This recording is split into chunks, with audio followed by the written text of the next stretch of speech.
session under Judge Charles W. Martin presiding. Court is now convened to come to order. Please be seated.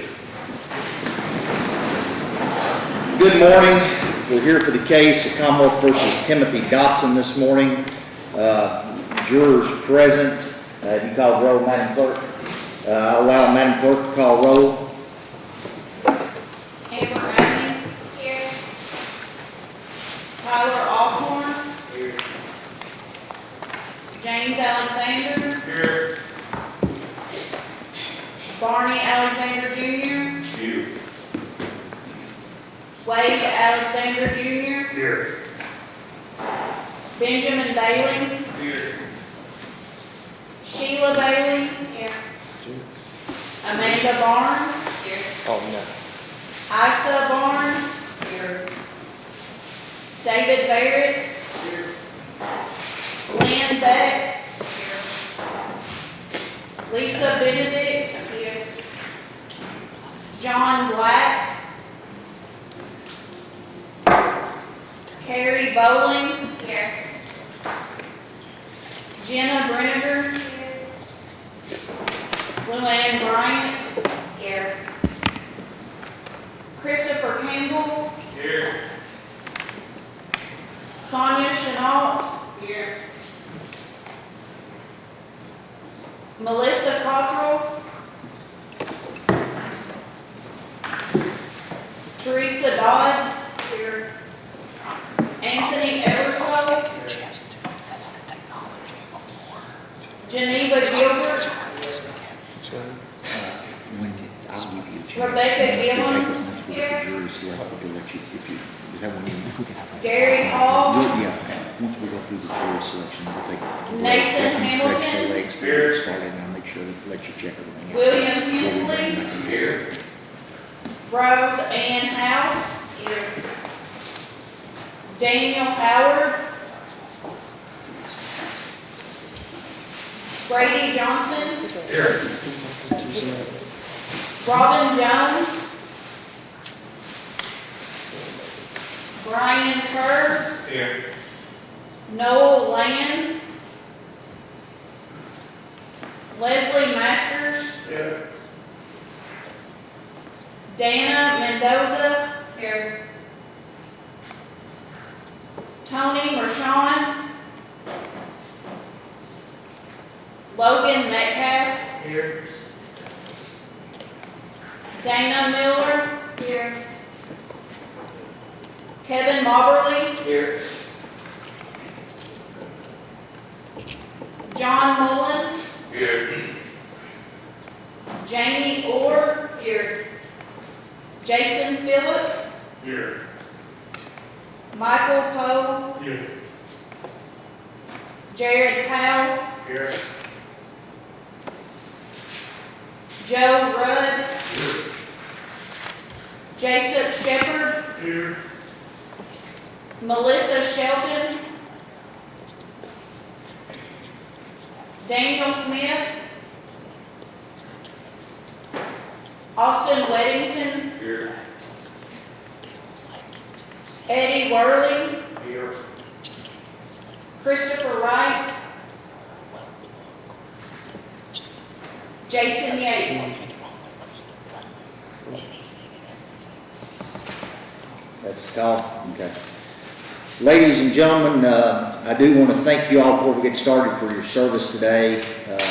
Jury service is an important constitutional right. I know you all have been at the conclusion of your 3-month term, I believe, today. And I know you all have heard several trials over the past 3 months. We appreciate your service. My name is Judge Harden, and on behalf of Judge Neal and Judge Jennings, we want to say thank you for your service today. And at this time, I think I'll note for the record the defendant is present. Looks like everybody's prepared to proceed to trial. Counsel, is everybody ready to proceed to this morning? Comments right, Your Honor. The defense is ready to proceed, Your Honor. Okay. At this time, then, ladies and gentlemen, we'll start the jury selection process. I do want to have all members of the jury that are currently out there to raise your right hand at this time. Do you solemnly swear or affirm you will answer the questions propounded to you truthfully and to the best of your ability this morning? Okay. Even if you're not selected this morning as part of the initial 12 that we'll call the names for. I want to make sure everybody in the audience listens to every question, pays attention to every question, because if somebody gets stricken for cause, you will be called up to have one of the 12 seats and need to make sure you're paying attention to those previous questions, because they'll re-ask those or ask you if you paid attention and what your answer would have been to those questions. So just want to make sure everybody's attentive and alert this morning and paying attention during the selection process. I do note we do have a sufficient number of jurors present this morning to proceed to trial. Are there any challenges to the panel this morning prior to the calling of the 12 names? None for the Commonwealth, Your Honor. And none from the defense, Your Honor. Okay. At this time, Madam Clerk, if we could select 12 names. And if your name is called, please proceed with the directions of the bailiff. He'll have you seated this morning. Jamie Orr,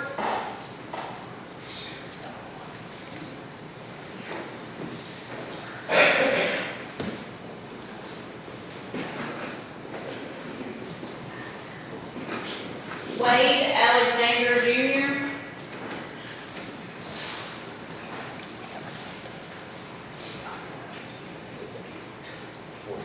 Austin Weddington,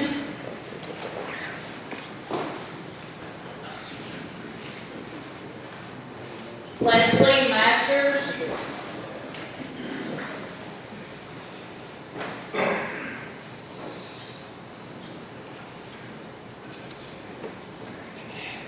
Lynn Beck,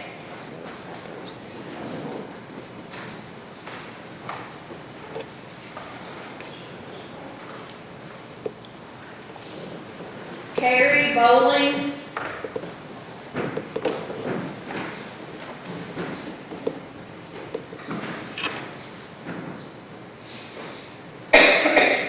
Dana Miller,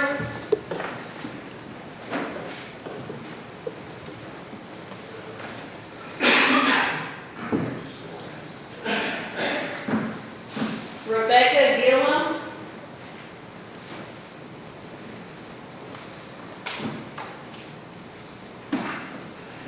Teresa Dodds,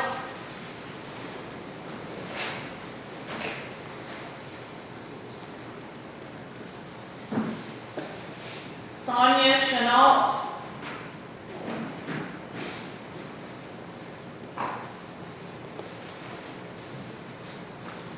Isa Barnes,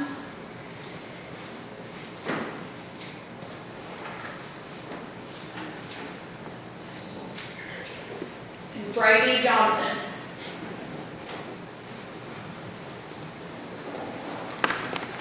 Your Honor, may we approach? You may.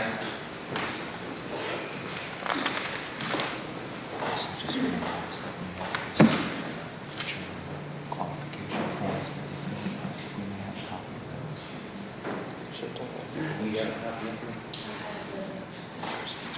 Yes. There you go.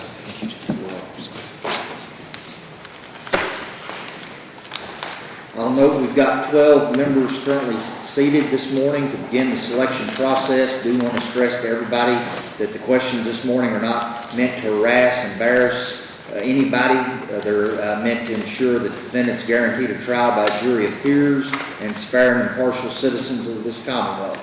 If you feel any question you need to answer outside of the hearing of the general public, raise your hand and counsel and yourself can approach the bench if there's something you don't wish to answer within the hearing of the general public. But I don't think there'll be anything like that, but just in case something does arise, you do have that right this morning.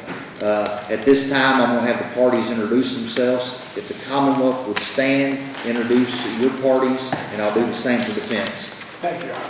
Good morning, ladies and gentlemen. My name is Rodney Davis. I'm an assistant county attorney here in Madison County. At council table with me is Skylar Holland. She's also an assistant county attorney. And then we have Officer Gerald Salyer with the Richmond Police Department.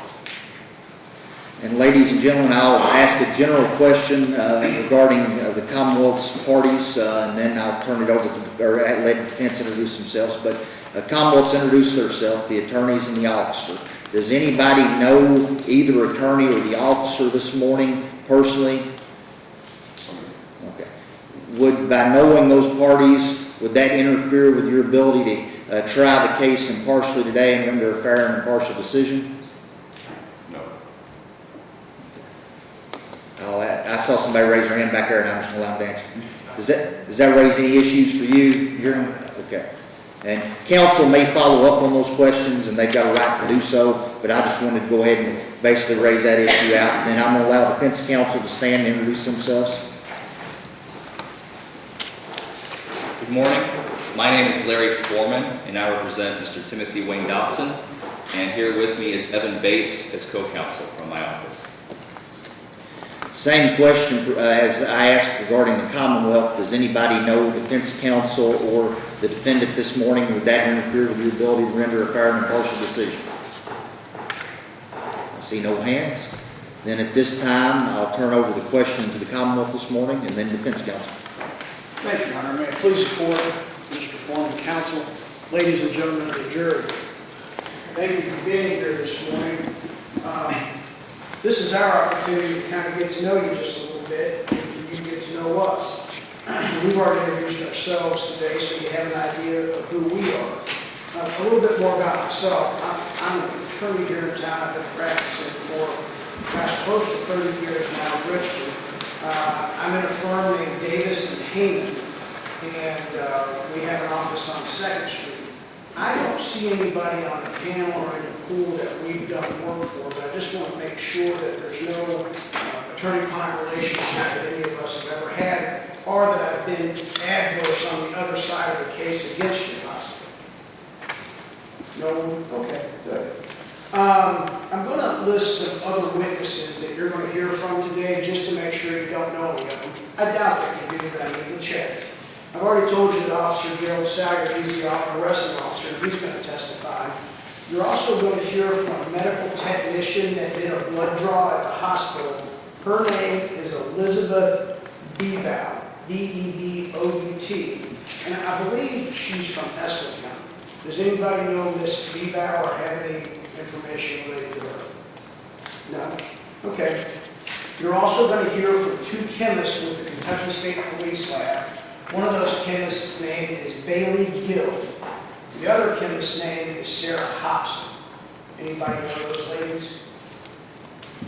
Okay. I didn't think that you did, but I had to ask.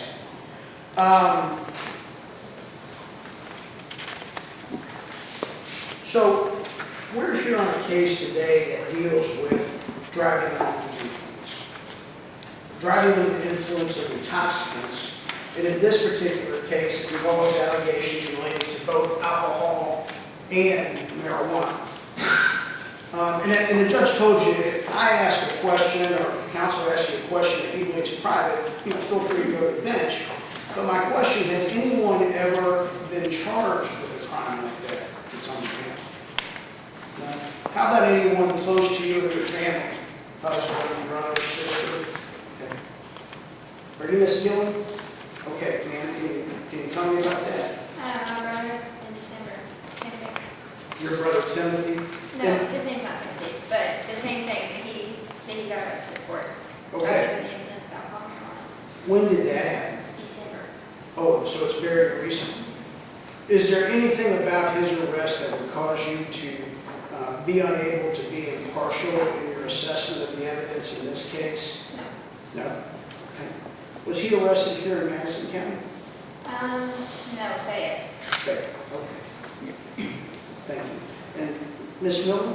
Yes, Okay, ma'am, tell me about that. my son-in-law. Your son-in-law? And how long ago was that been? It's been in the last 2 years. Was that in Madison County? No, it's not. It's in Tennessee. Oh, Tennessee, okay. Ma'am, is there anything about him being arrested or the process that you're familiar with that he went through that would cause you to be unable to sit fairly on this jury today? I feel that he wasn't treated fairly. Okay.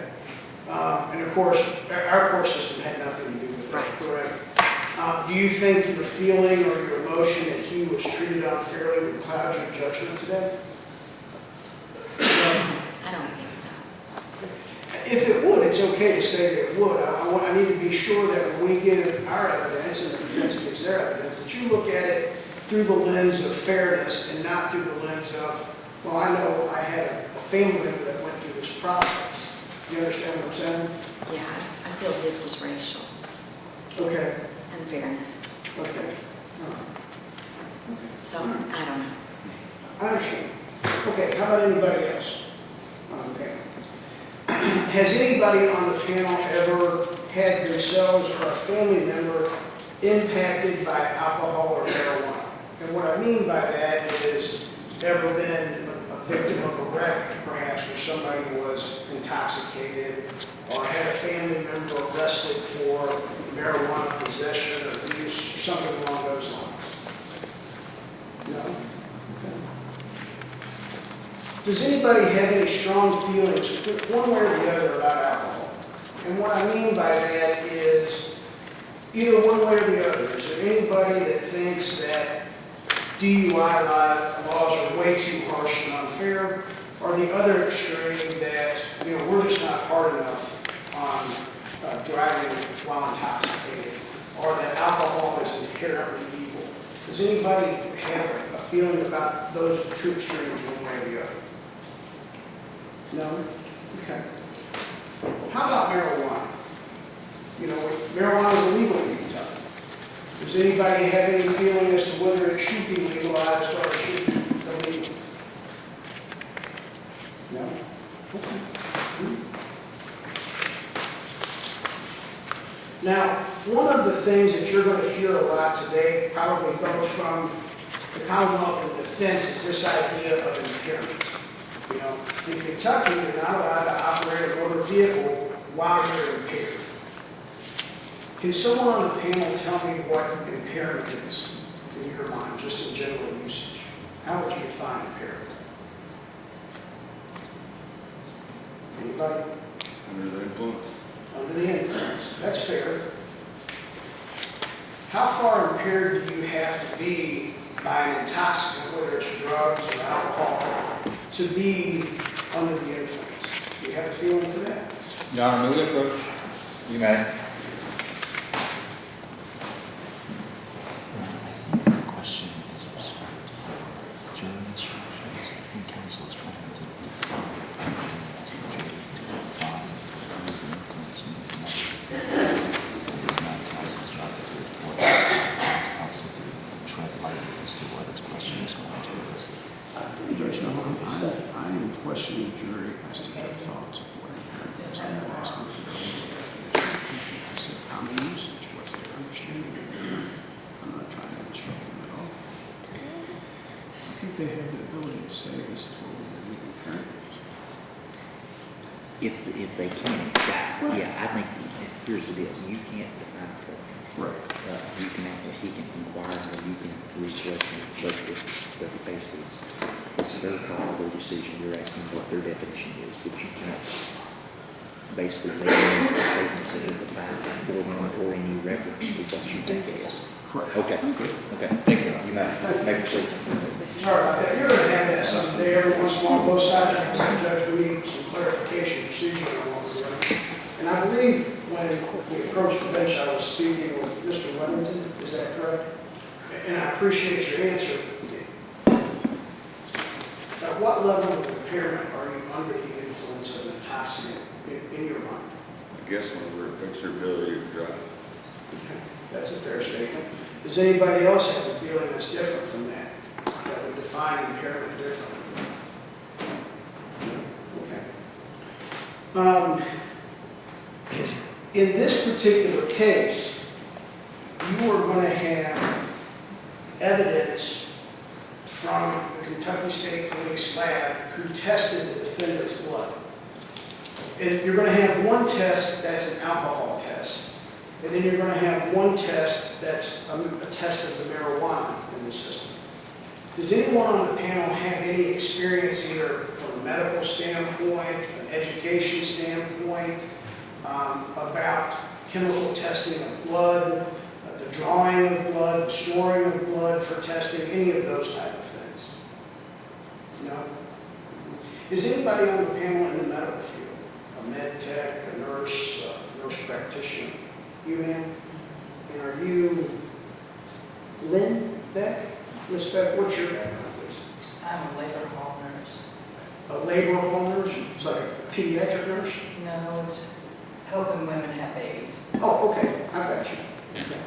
And how long have you been doing that? for 40 years. 40 years, okay. And you work here in Richmond? Yeah.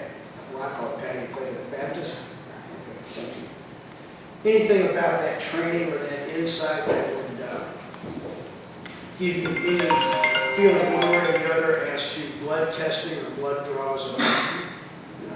At any time in your career, if you worked in an ER and done blood draws or anything like that? Okay, so I have one medical person. Anybody else? No? Okay, great.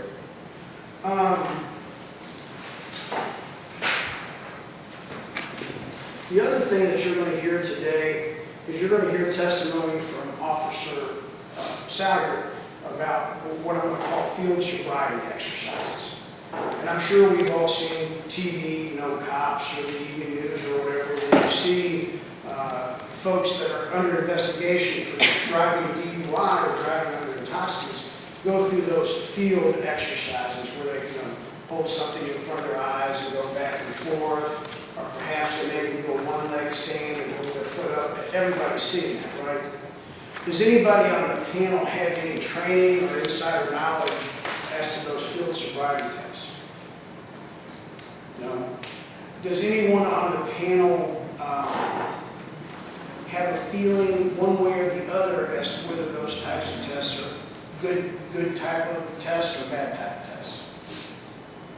Yes, sir. I'm sorry. Your name is Mr. Johnson? Yeah. Okay.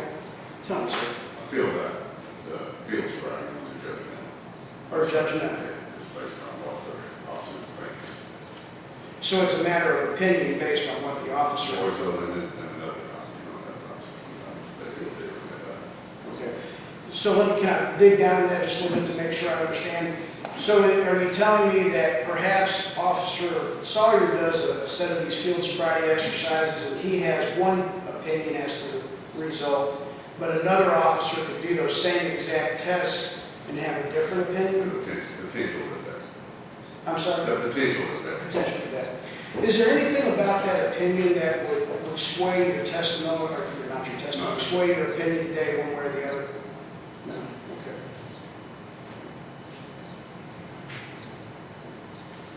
Anybody else have a feeling one way or the other about those exercises?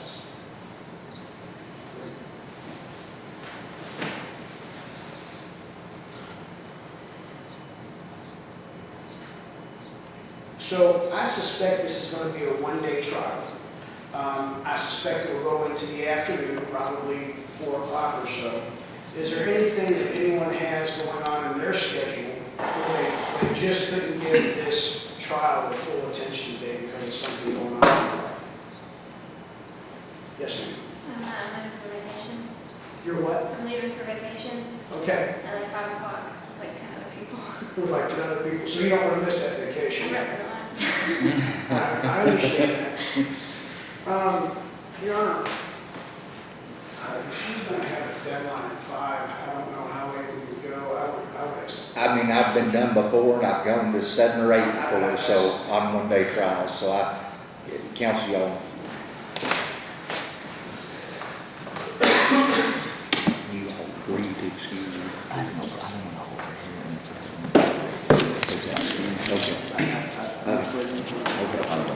So we'll excuse her for calls in due to a conflict this afternoon, a scheduling conflict. So, ma'am, you may step off, have a seat in the back, and we're going to call another juror up to take your spot.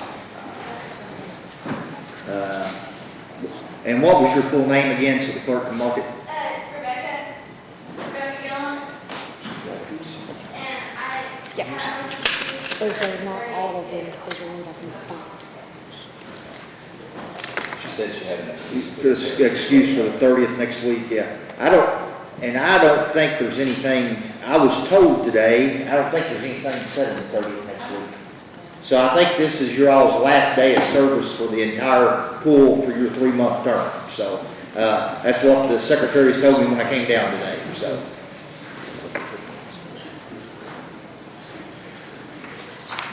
Because Judge Jennings is off next week, I believe. Yes. Okay, and I don't have anything scheduled, so there'll be no trials next week. Okay.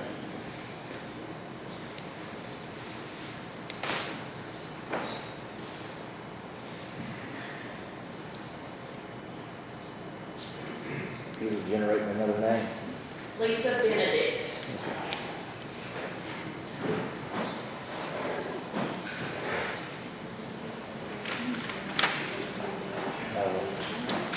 Oh, wow. So you got cross compared to that, huh? They need work on that. Ms. Benedict, you've been previously sworn already to, you've listened to the questions that I've asked and the questions Commonwealth has asked so far. Do you have any responses to those questions that would? Other than I'm a nurse and I have done a blood draw before, so I noticed that you kind of was nodding and raised your hands. The reason I want to go ahead and bring that, so I'll allow them to expand on any of that, but just want to go ahead and ask those questions. So. Okay. Can I go ahead? You may proceed. Ma'am, I'll just go ahead and start back with you. Is there anything about your experience as a nurse that would bias your view of this case here for the prosecution of the defense? No? Okay, thank you. Mr. Wellington, one question I need to ask you. When the judge was identifying the folks at the table, you seemed to indicate that you knew Officer Salyer. Could you clarify that a little bit? How do you know? We were both real estate agents at the same brokerage. Oh, okay. What brokerage is that? Keller Williams Legacy Group. Is that your primary job? Yes. Is there anything about being in the same brokerage or knowing Officer Salyer in that real estate world that would bias your view of this case one way or the other? No. So, picking up where I left off, I'd ask, is there anything going on in anybody's life that would divide their attention there, take their attention away? And this young lady was leaving vacation. I don't want everyone else to say they're leaving for vacation. Okay. Is there anything else going on that would really impact your ability to give this trial your full attention? No? Okay. All right. I think that's all I have, ladies and gentlemen. I thank you for your time this morning. Defense counsel. Thank you, Your Honor. May I please the court, counsel? Counsel.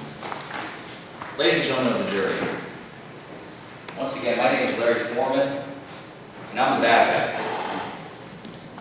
I'm a criminal defense attorney. I represent an individual who has been accused by those people over there of committing a crime. Now, we don't have the best reputation. If I can approach.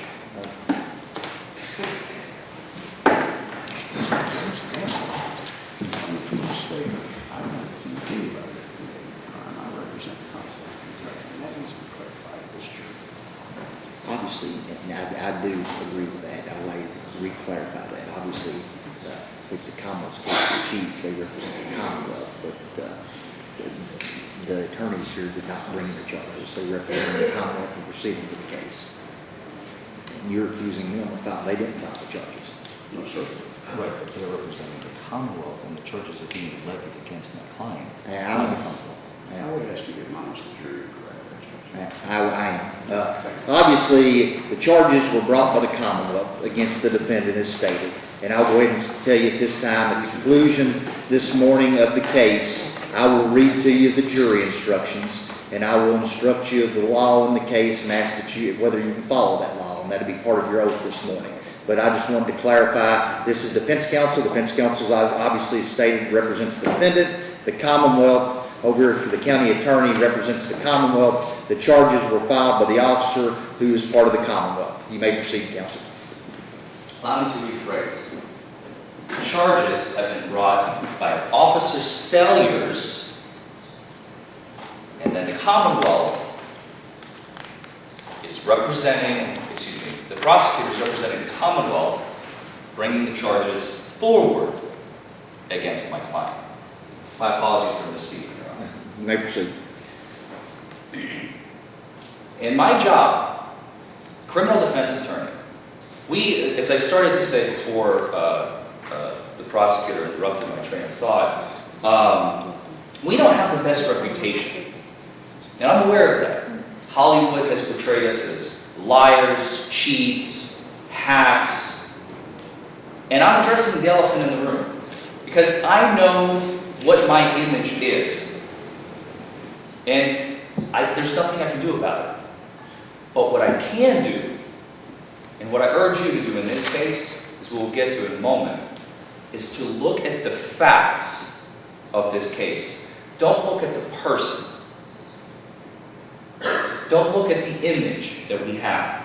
I urge you to examine, look at the evidence, look at the video, listen to the testimony, and render a decision independently. And then when you collaborate at the end of the trial, and you talk amongst yourself, and you have to come to a decision, a unanimous decision, that you all agree as to what the verdict should be. So, getting that out of the way, me being a defense attorney, does anybody want to tell me what my job here is today? And I'm warning you before you answer, it is a trick question.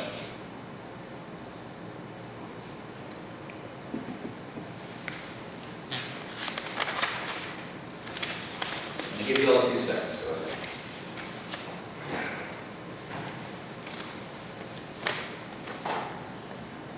Anybody want to volunteer? I don't want to pick on somebody. All right. Since you leave me no choice, Mr. Johnson, what do you think my job here is today? Prove his innocence. To prove his innocence, is that what you said? To prove his innocence. Who agrees with Mr. Johnson? Mr. Johnson, you appear to be in the minority. Well, let me come back to you. Let me ask. Why did you say those words, to prove his innocence? I can't think of any other reason why you're hired. That's a fair answer.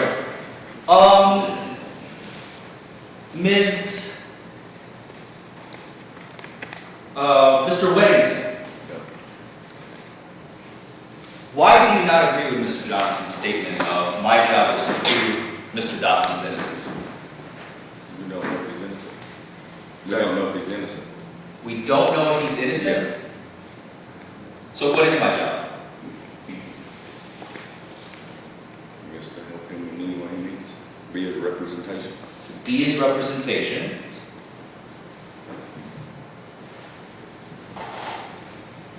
Ms. Bolin, why do you disagree with Mr. Johnson?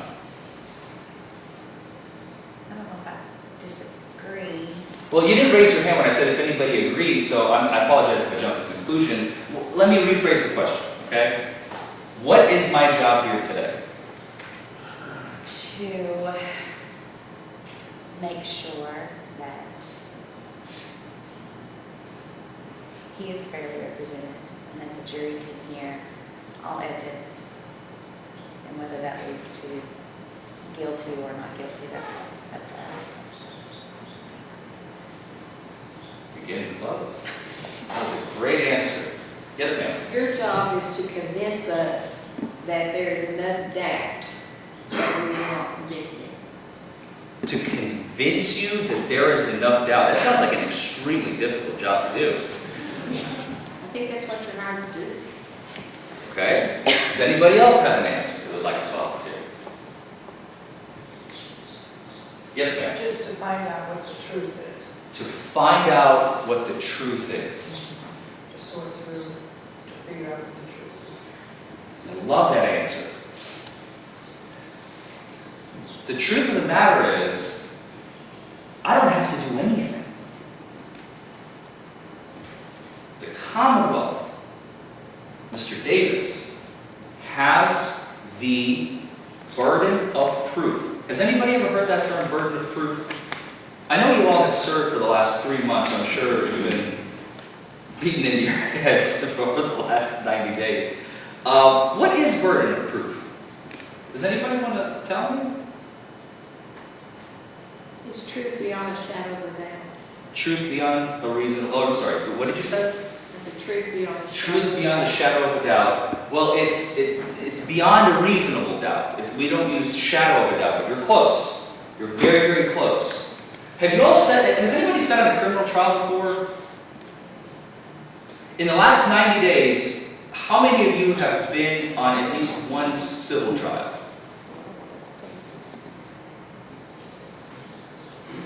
So you have, the 12 people in front of me in the black chairs, you have not had, I'm sorry, I'm ignoring you in the back because I have to focus on these 12. But thank you for raising your hands. I've never seen active participation from the members in the back. I swear to God, this is the first one. Welcome to Richmond.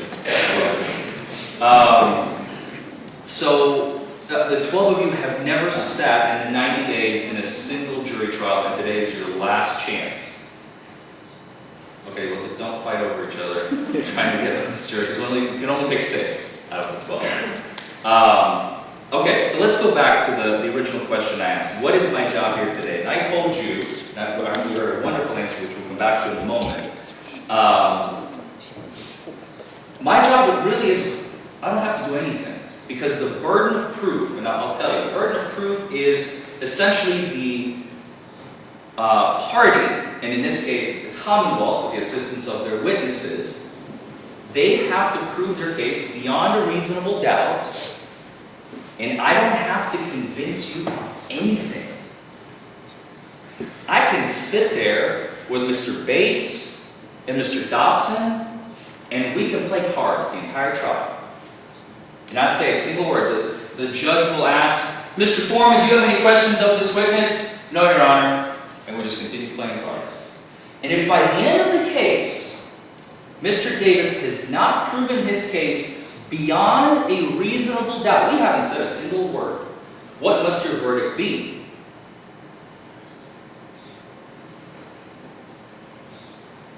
Anybody?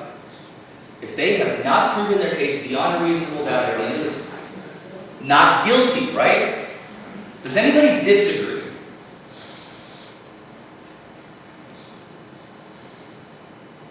Does everybody agree that your verdict must be not guilty if they have not proven their case beyond a reasonable doubt after all the evidence is in? Yes.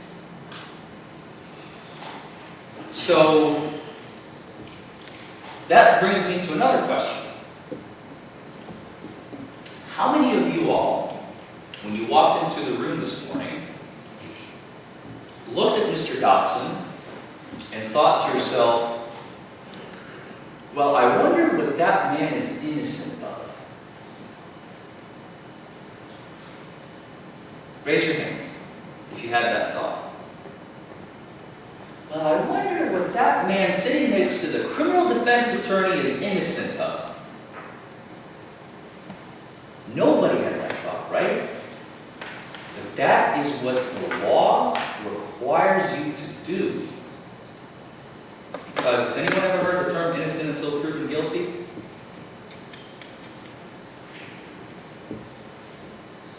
That's what we're doing here today.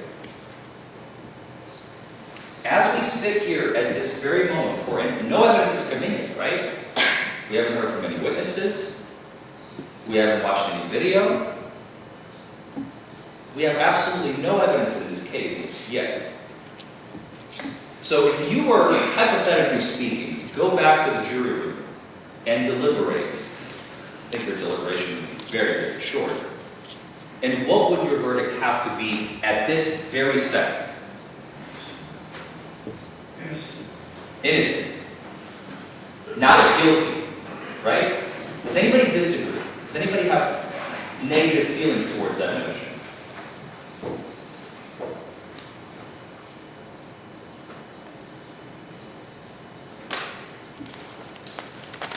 So, as I already alluded to, today is a criminal case brought by the Richmond Police Department, Officer Sellers, who's sitting right there. He has brought these charges against Mr. Dotson. Today is a criminal case. Now, I already mentioned it, but does anybody want to tell me what is the standard of proof, the burden of proof in criminal cases?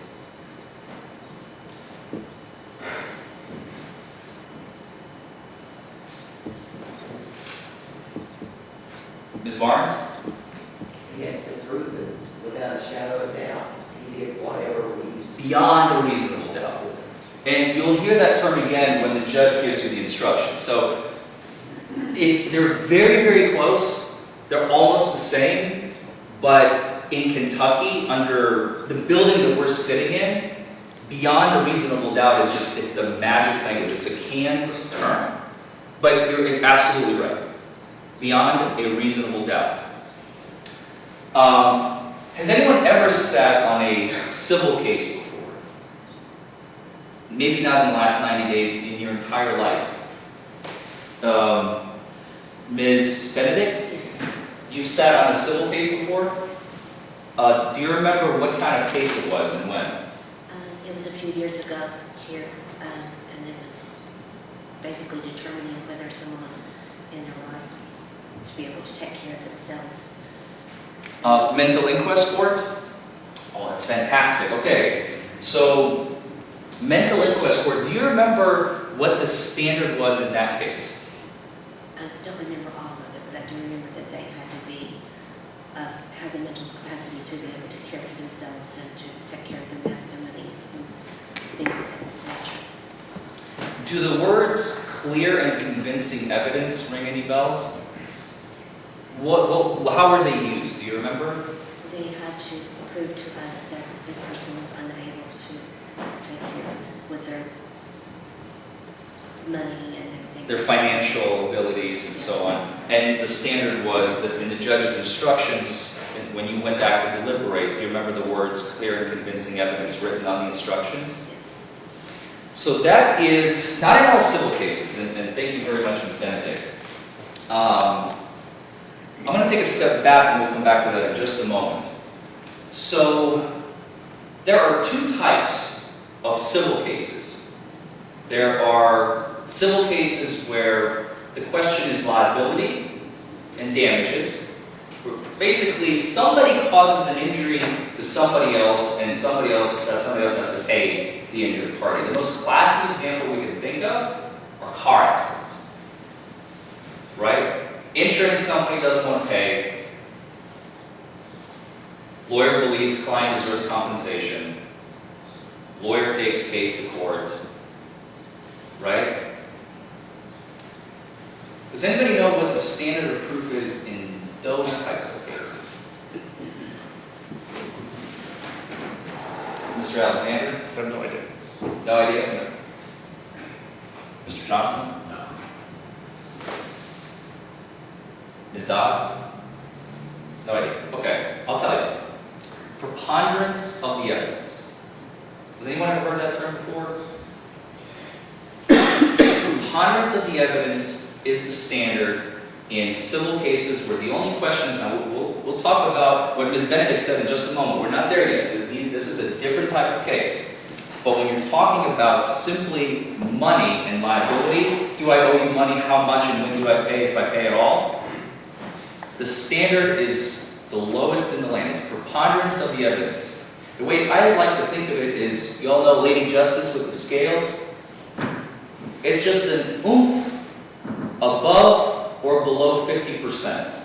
Who's going to win? It doesn't have to be, sometimes cases can be like this, but the standard is just a smidgen, imagine a hair dropping and the scales tipping.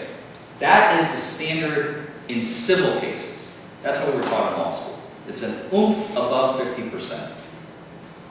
Now there's a second civil standard that Ms. Benedict talked about, and that is in mental inquest court, and that is where the government can determine whether or not, these people right here, can determine whether or not to take away your rights to parent your children.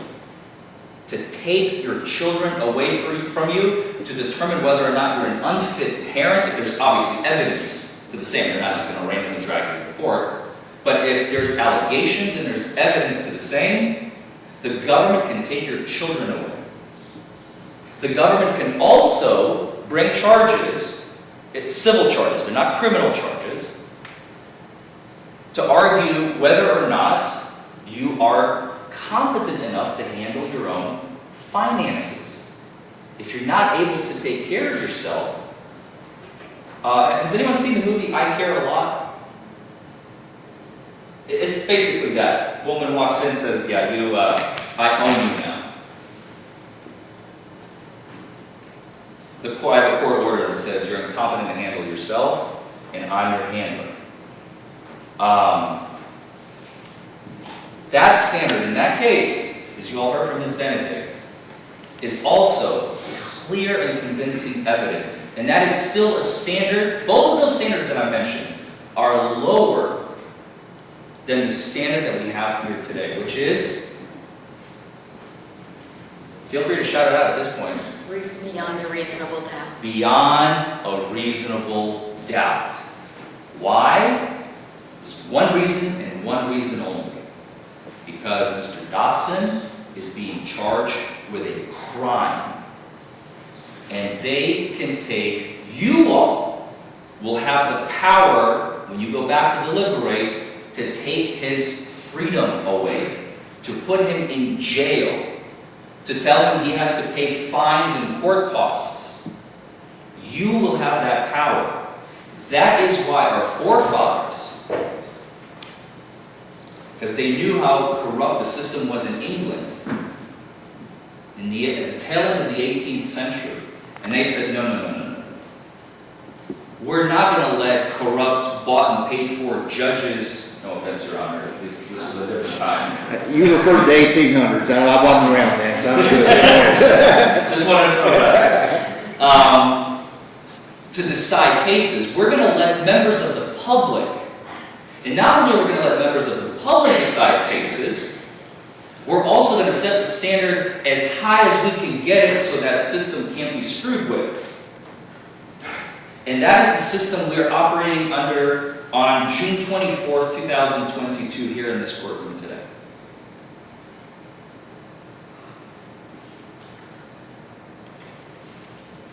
It is literally not just for Mr. Dotson's, it's for the protection of every single person in this room, including myself, deputies, even the prosecutor himself, even the officer, even the judge, everybody.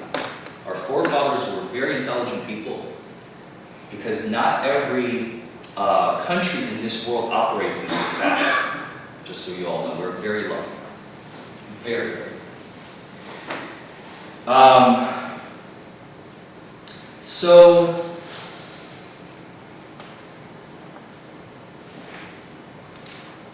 having said that, Ms. Miller, how do you feel about the standard, beyond a reasonable doubt? Does it make you comfortable, uncomfortable, you like it, dislike it, you'd like to change it if you could, you love it? What are your thoughts? It makes me nervous to judge. But I feel that beyond reasonable doubt is kind of concrete. You have to feel pretty positive about it. When you say it's pretty concrete, can you tell me more? What do you mean by that?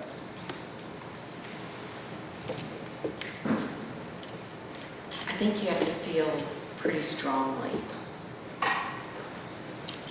about it to be beyond a reasonable doubt. And I think that's pretty solid. You can't be too iffy on it. If you have a reasonable doubt in your mind, what must your verdict be? Not guilty. Not guilty, right?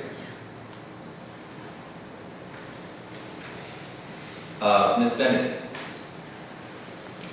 same question. How do you feel about the standard? Do you think it's too high, it's too low? I think it's fair. I really believe it's the way it should be. Why do you think it's fair?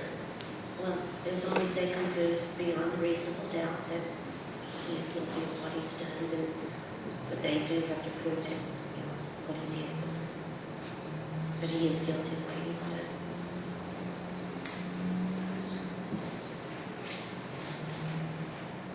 Ms. Someone I haven't picked on yet. Ms. Chenault?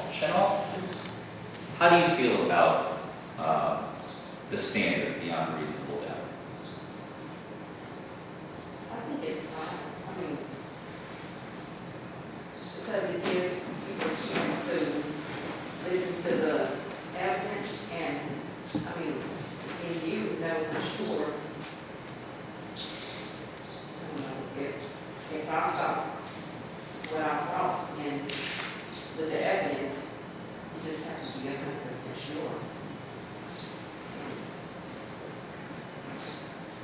it's a little worrisome, but if, I mean, you know, to know that you might be, you know, in a situation where it's your decision whether someone is free or not. But if the evidence is brought to you and,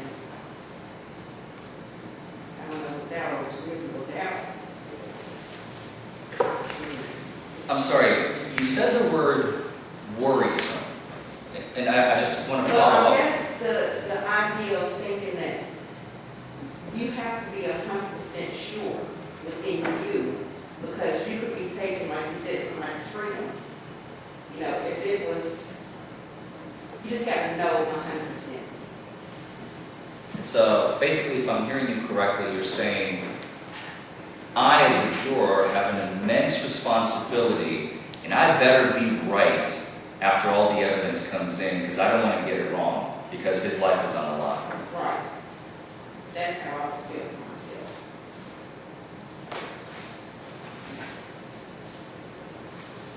Ms. Bowling? Same question.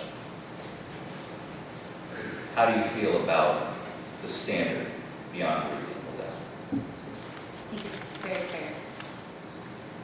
I don't know who he is as a person or what is going on. I just want to know A, B, and C, what happened, and then develop my opinion from there. Mr. Johnson? Same question.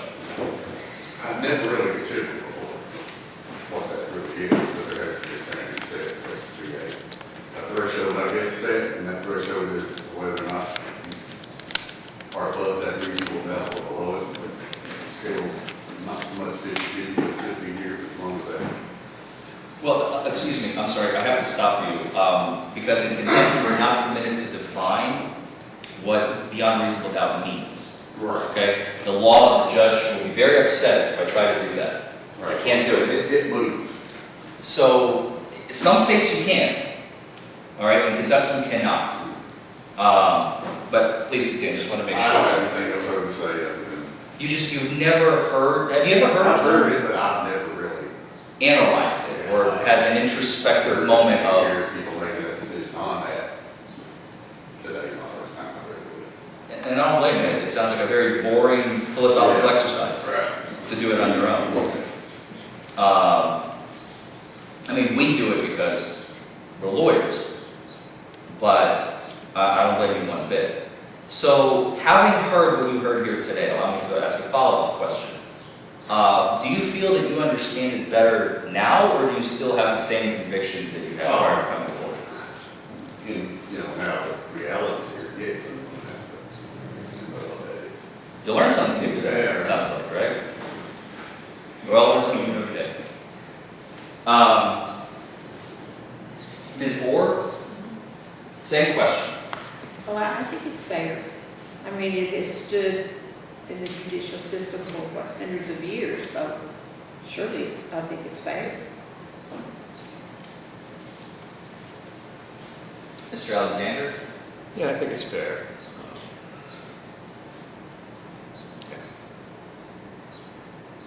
Why? It, I don't know, I guess I've not really thought about that much. It seems fair, the thought.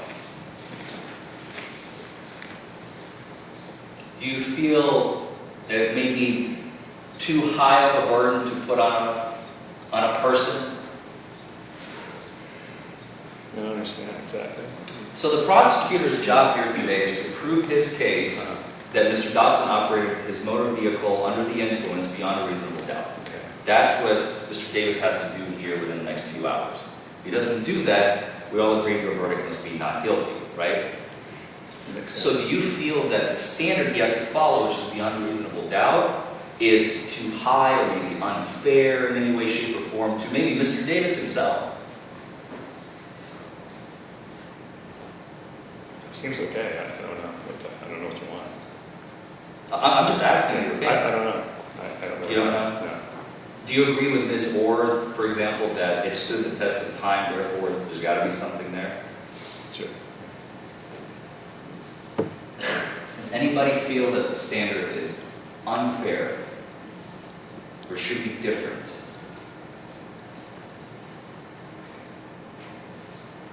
Okay. And I already kind of alluded to this, and I just want to emphasize the point that, how many of you all go to church?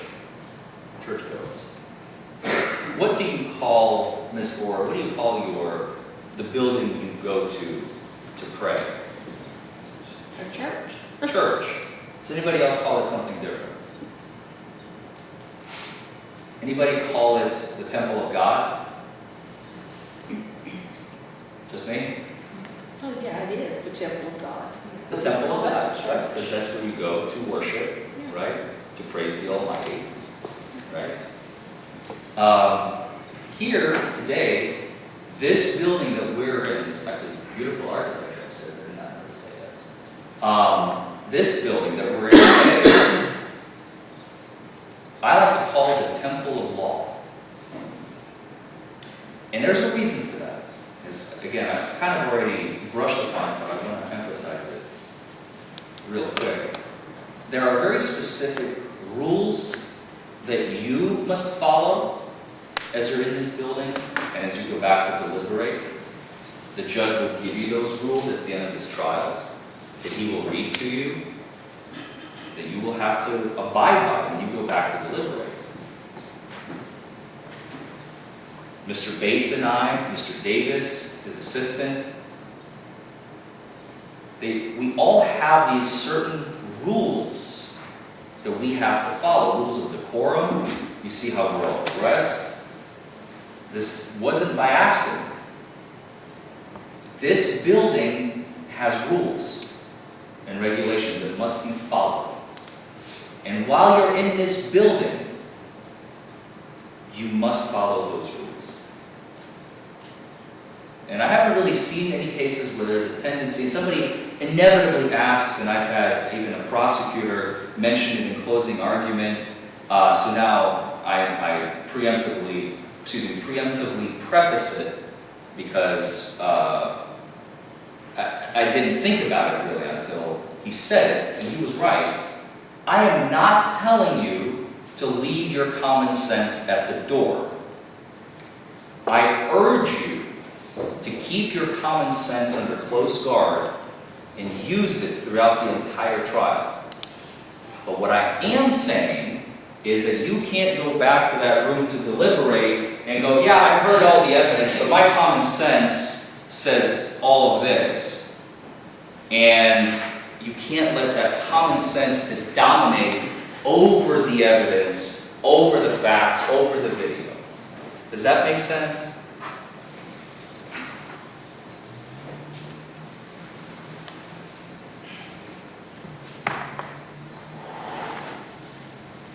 Why is video important? Especially in a criminal case such as this one. Ms. Barnes, why is video important, especially in a criminal case like this one? You say Sparks. Barnes? Sparks. Barnes. I could have sworn I said Barnes. If I said Sparks, I apologize. Maybe I heard you.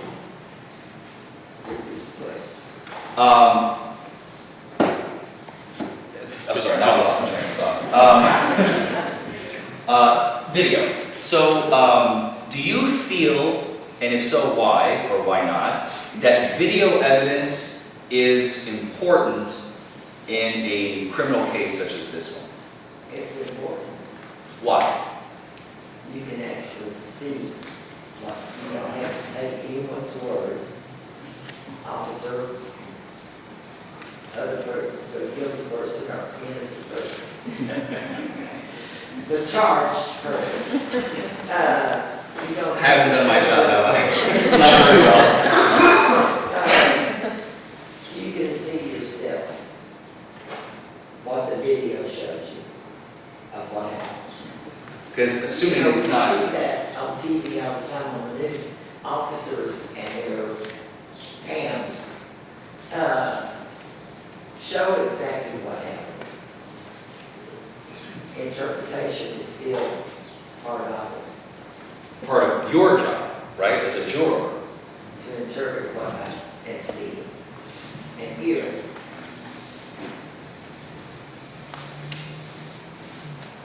Mr. Masters? Tells it like it is. Tells it like it is. Absolutely. Assuming it's not edited, not doctored.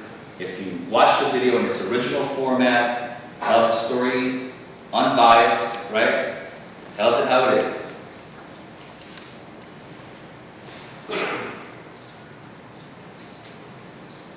Ms. Benedict?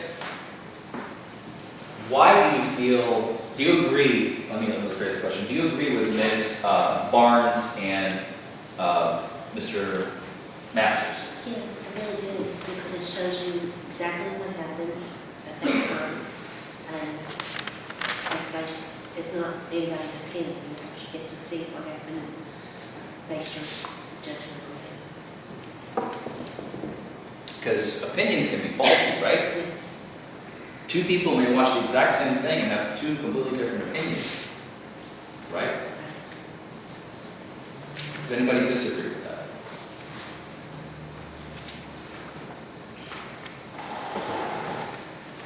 Does anybody know the legal limit?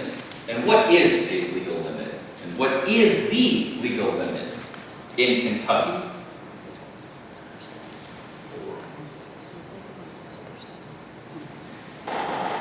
Anybody ever heard of .08? Ms. Benedict?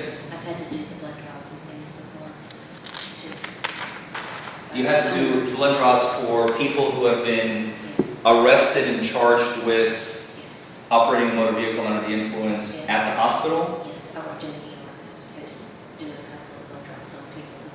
How long did you do that for? For about 10 years. 10 years? I worked in the ER for about 10 years. So in that capacity, what can you tell us, about .08? Like, what is it? What is that number? It's just the percentage of alcohol that shows up in the blood that we draw from the defendant. Okay. Do you know the legal limit in Kentucky? It's .08, right?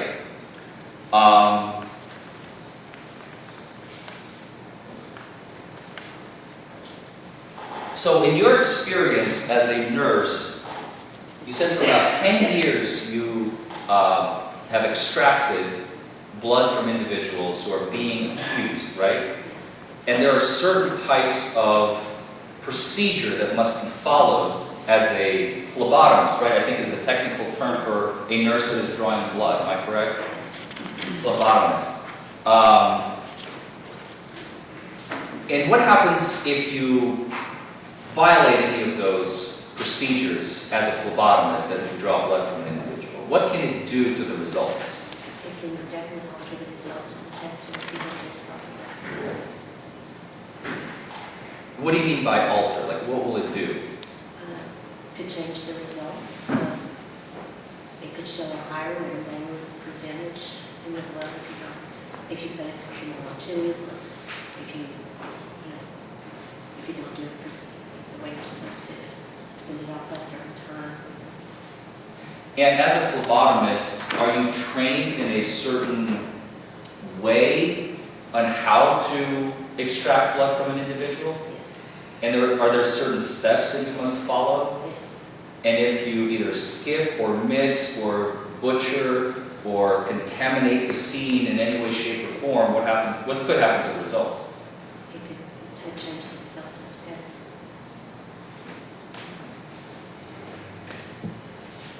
And no one else has any experience with drawing blood, other than having the blood drawn maybe at the hospital.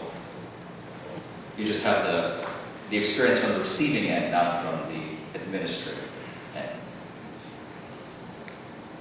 Okay.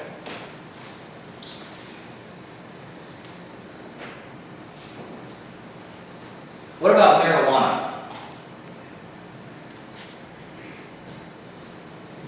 As we sit here today, marijuana is not legal to purchase or sell. Purchase or sell. I believe only cultivating hemp in some jurisdictions in Kentucky. If you follow certain rules and procedures, which I don't know what they are. But possessing it in certain jurisdictions, you'll be prosecuted for it. Jefferson County, I think, being the only exception. But buying, selling, commercially, privately, personally, is all illegal in the Commonwealth of Kentucky. Does anybody have a different thought about that? Or did I just break some news to you that you've never heard of before? Everybody knows this, right? Does anybody feel it should be legal?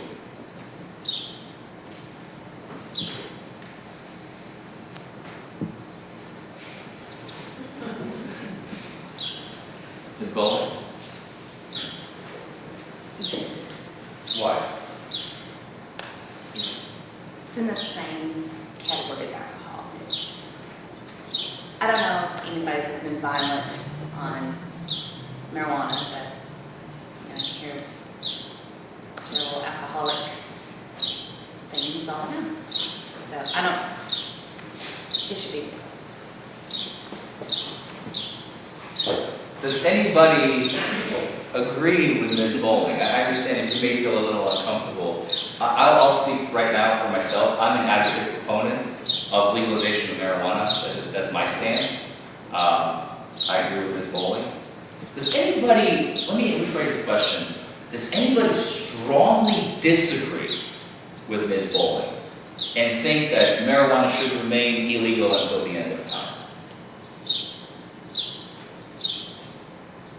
Does anybody slightly disagree with Ms. Bowling and think maybe it should be illegal now that we can legalize it in a few years?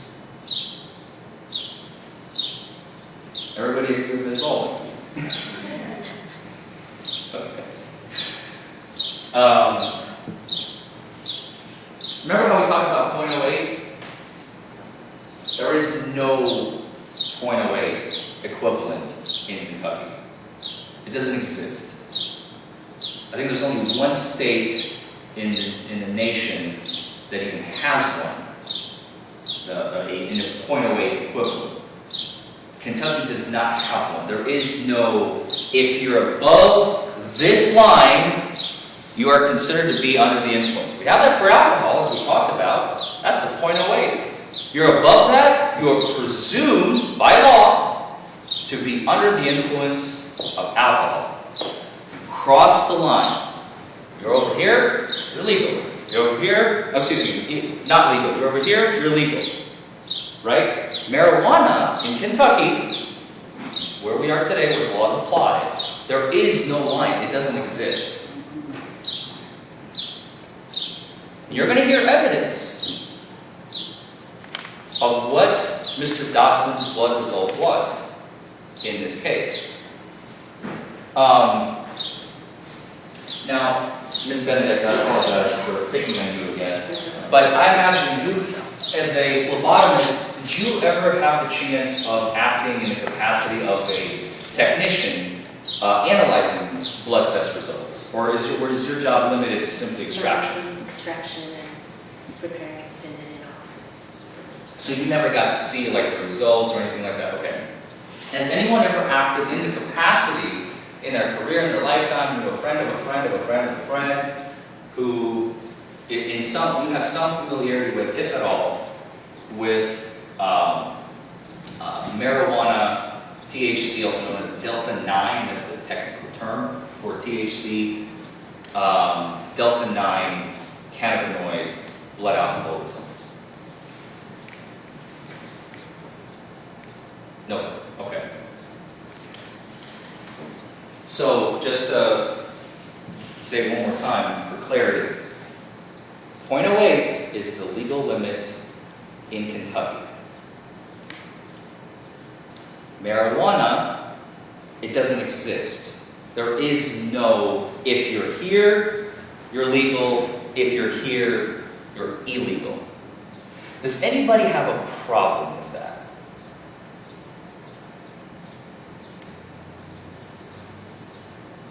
Doesn't it stay in your system for 30 days or so? So it would be a positive?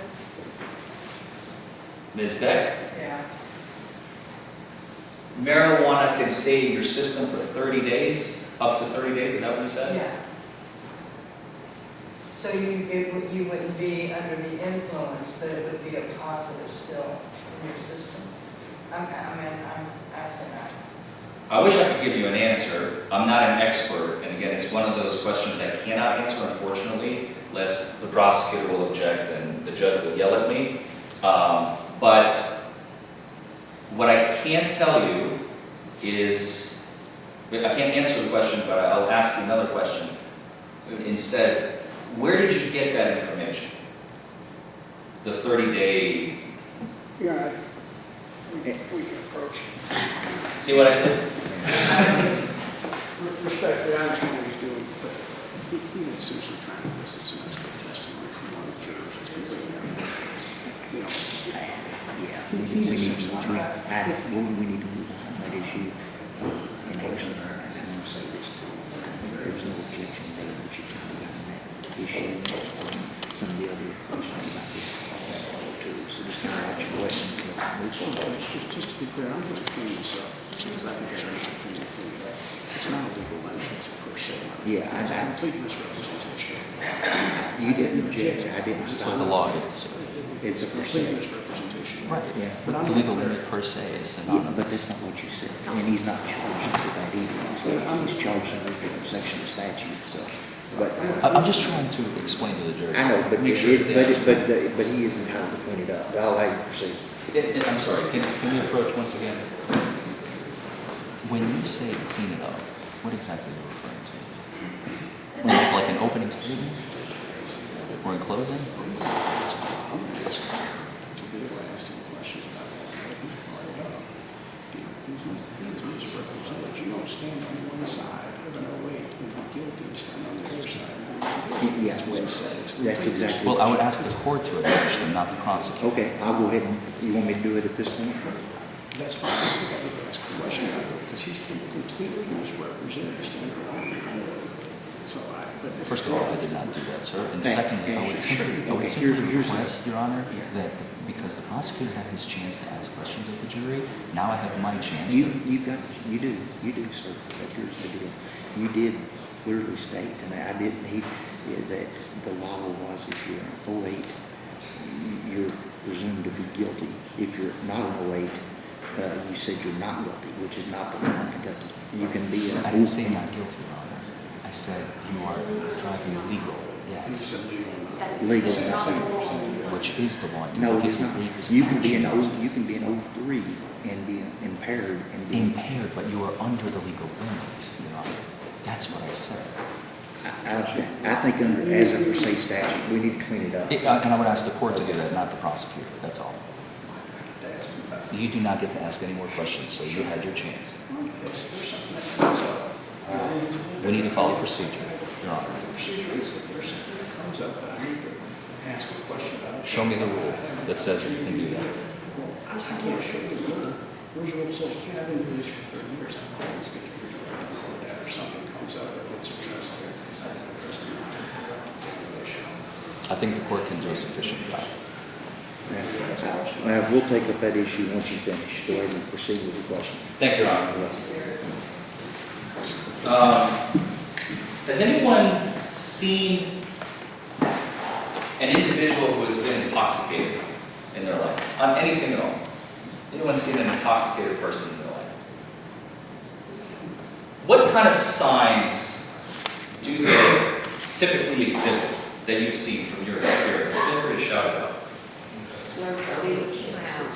Slurred speech, Staggering walk. staggering walk.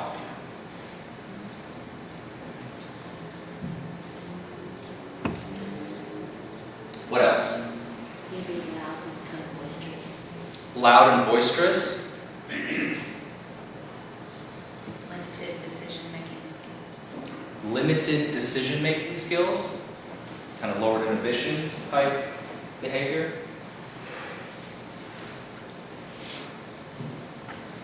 What about their movements? Very uncoordinated. Uncoordinated movements. Slow. Slow. What What about their walk, their gait? Uneven. Stumble, can't walk straight. Uneven. Uneven. Staggering. Staggering. What about when they're standing still?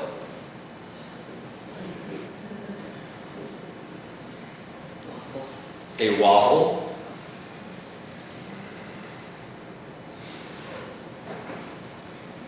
Anything else comes to mind? Mr. Johnson? It all depends on the level of intoxication, whether it's walking or falling or walking with confidence. Just depends on how intoxicated you are. Anybody else?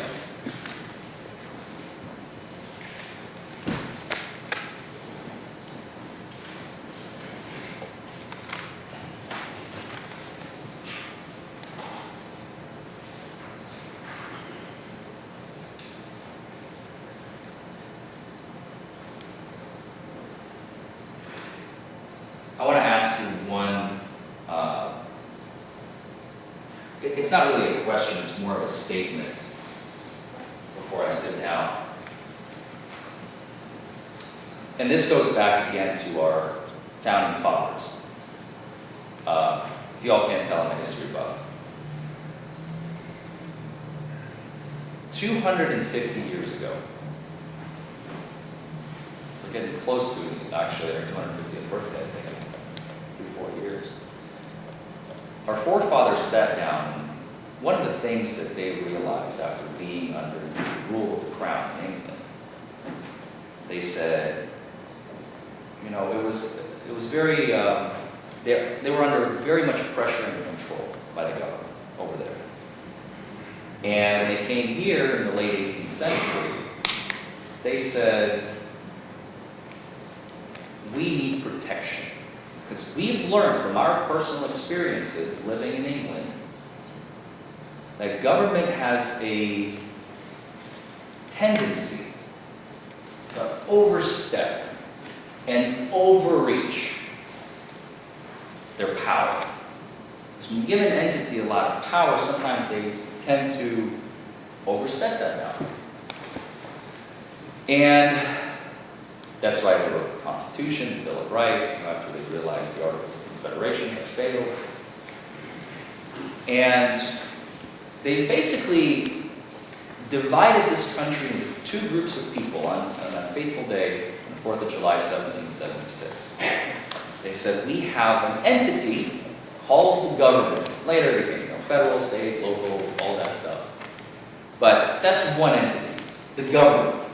That's those three people sitting right there. They're the government. Then they said, we need protection from that group because we know how they tend to overreach their power, as we just said, against the other group. The other group is the people. All of you, Mr. Bates, Mr. Dotson, myself, we're the people. We're the ones that need protection from that group to make sure they don't overstep. And by the way, that's leading back to something I already talked about. That's your job here today, to make sure that the public, not the government, gets to decide the outcome of this case. You guys, you all, ladies and gentlemen of the jury, get to decide after viewing all the evidence. Now, the judge is neutral. And the way I like to put it without downplaying the role, Your Honor, the judge is kind of like the referee. He doesn't belong to either camp.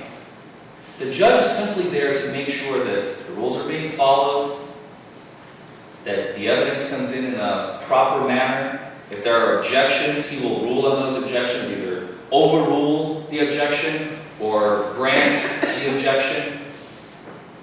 So the judge is neutral. But there are two groups here today. One is seated at that table, and the rest is all of us. Does anybody feel that may be a little unfair that our forefathers did that? Maybe don't like it. don't feel comfortable with it.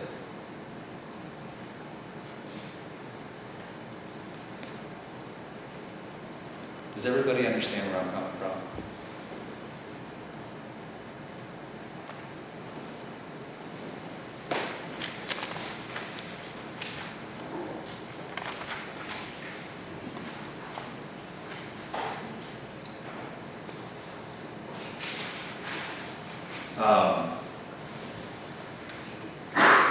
Those are all the questions I have.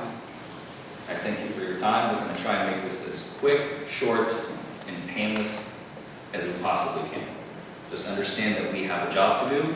We have boxes we have to tick, so sometimes it may get a little rocky, but I've done this many times before, and I'm going to try and keep it here as little as possible. Thank you. Thank you, Counsel.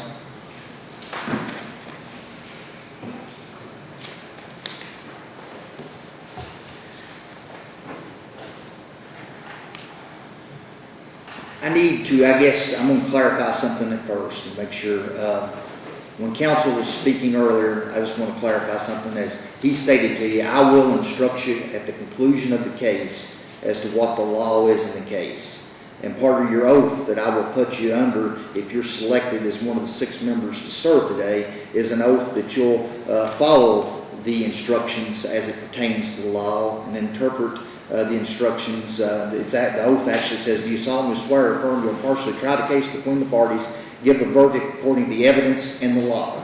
You'll hear the evidence presented by today in this courtroom. There may be by form of testimony, it may be form of exhibits, but that'll be the evidence that you'll consider today. Then the law in the case is what I will instruct you in at the conclusion of the case. And the way that works is, at the conclusion of the case today, parties look at the instructions, make sure there's no objection to the instructions, and then I will read those instructions to you, and that will be the law in the case. We got a little close to interpreting one element earlier, and I just want to clarify on it, and that was the legal limit in Kentucky of .08.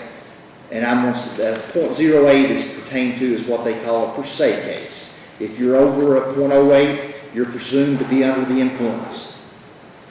If it's a per se case and you're under an 08, then there would be the presumption you're not under the influence if you're charged as a per se case. This case today, I can clearly tell you, is not charged as a per se case. So there is no set in stone answer whether you're over an 08 or under an 08 as this case is charged. You've got to consider the evidence that you heard and then consider the instructions read to you at the conclusion of the case to make an opinion and render your decision. Counsel, does anybody like to elaborate on that either side? No, I would just like to thank the court for the clarification, Your Honor, for the jury. Your Honor, I have a couple of questions that I would like to ask, if it's permissible. Is it in relation to that? Only partially. Let's approach and see.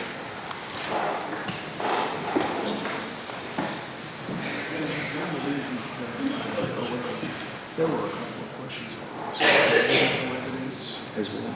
getting the evidence and some of those things that I'd like to ask for clarification on from the jury. I think I have a right to do that. And Your Honor, I would very strongly object because the rules of procedure in Kentucky permit each side as much time as the court will allow, which could be, in theory, indefinitely, as Your Honor is aware. In civil cases, sometimes it lasts for days. In murder cases, it can last for days as an individual voir dire.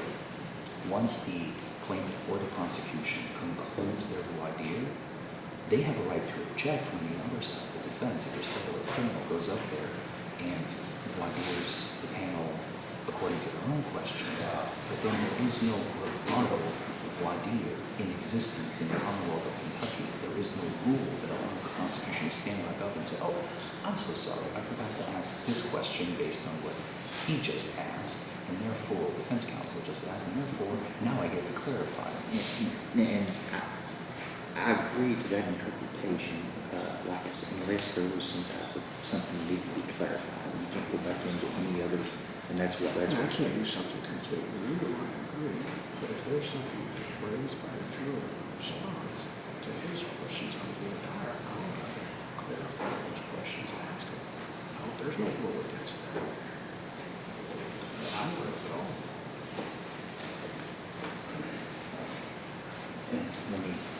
And you said it's on the video. Well, there were a couple of things I wanted to ask about the video. One, I did want to ask, he stood on the line and said, if you throw away, you're essentially illegal. If you go along the way and steps on the other side of it, you're illegal. That's a misrepresentation. In this case, it involves a combination. You can address that in your opening, and he can address, obviously. I'm on, because I've addressed them all the way. I don't want to go any further in regards to that. However, but to be able to select a fair and impartial jury, if there is a question regarding the video that raised an issue, I am going to allow to ask that question over your objection, and it's no open ground. Thank you, Your Honor. Okay, thank you. That needs to contain the video. Okay. You may, and then obviously, counsel, if that raises anything, I'll allow you to pass back on that subject. Absolutely, Your Honor. Thank you. Just one brief area I want to ask you about. Mr. Forman had asked a bunch of questions, but one of the things he asked me about is videos. And I think you guys have essentially said video shows what video shows, right? It is a recording of what happened. Here's the question I have for you. What if you have someone with training that says to you, this is what this video represents, and you don't have any training as to what that video represents? Would you be willing to defer to what the trained person said if that interpretation were reasonable? Could you do that as a jury? Or could you say, look, I'm going to disregard what this trained person says, and I'm going to use my own perception of that video to decide what it is? Is there anybody that can do that? Or not?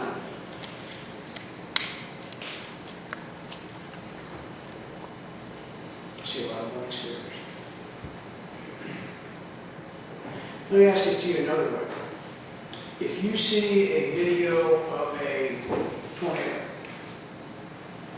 do you know what that is? Everybody knows what a tornado is, right? Do you know what classification of a tornado is? Do you know if it's an F4 or an F2 or whatever? No, right? You just know that it's a tornado. But now if you have someone comes in that is trained and has knowledge about how to classify those tornadoes, and you see the same video, and they say, oh yeah, that's a F2 tornado. Could you disregard your personal knowledge and defer to their training in evaluating what that video is? And I see everyone pretty much saying yes. I just want to clarify that. That's all I have. Okay. Counsel, does that raise anything? No, Your Honor. Okay.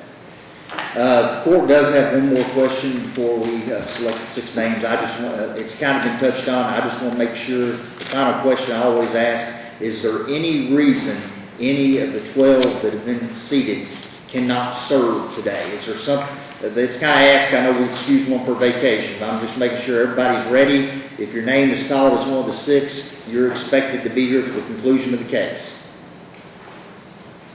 Okay, so just want to make sure. Now at this time, ladies and gentlemen, the way the process works is we're going to take a short recess. You all will stay in the courtroom. The counsel will step out, and each of you need to be given a list of the 12 names.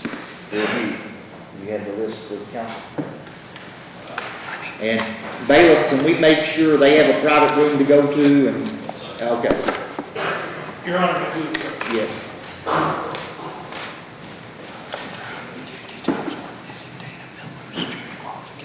That's the argument. Okay.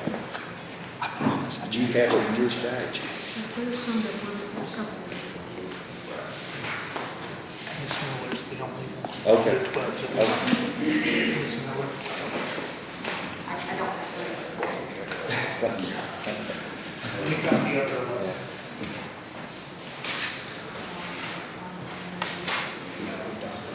Well, we may have to, before we take a break, then we may legally have to call another name and allow y'all, I mean, the only way I know to do it at this point, because we've not selected yet. It doesn't look like there is a juror qualification sheet.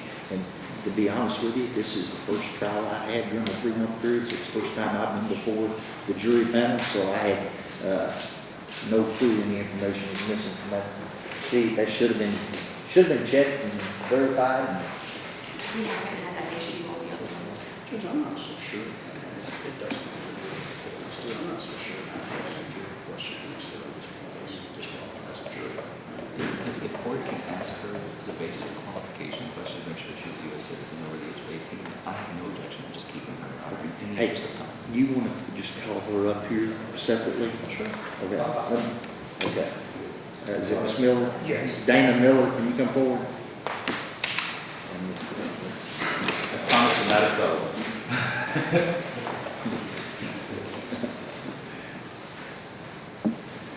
Ms. Miller, I just need, I'm going to put you under oath, if that's okay. I need to ask you a few questions. For some reason, your juror qualification form is missing. Okay, so for some reason, it's not in either party's stack, so I just need to ask you a few questions that make you eligible to serve today. You've done everything you're supposed to do, but we're just for verification purposes. So if you would raise your right hand, you swear or affirm to tell the truth, whole truth, and nothing but the truth, and nothing but the truth. Are you a citizen of the U.S.? Are you over the age of 18? Yeah. You're a resident of Madison County, Kentucky. Have you ever been convicted of a felony? Are you currently under any indictment? You speak English? Yes. And you're currently not participating in any type of diversion?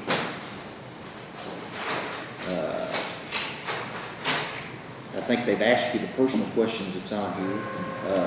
Does counsel have any other personal questions about employment or anything that you all would like to ask her since she's here, since her sheet's not completed? I'll allow you to do that at this time. Yes. You could just tell us, are you currently employed? Where are you? I'm an office manager at First Presbyterian Church across the street. And how long have you been employed? 24 years. Are you currently married? Yes. And does your husband work? Yes. What does he do? He's a retired teacher in college, and he's a safety manager in high school college. Currently. How long has he done that job? Last year was his first year. Do you have any children? Yes. How many? 3, 3. How old? 40, 36, and 33. And what is the highest level of education? A couple of years of college. So you said 60 hours. It didn't complete the associates, but I have 60 hours. Gotcha.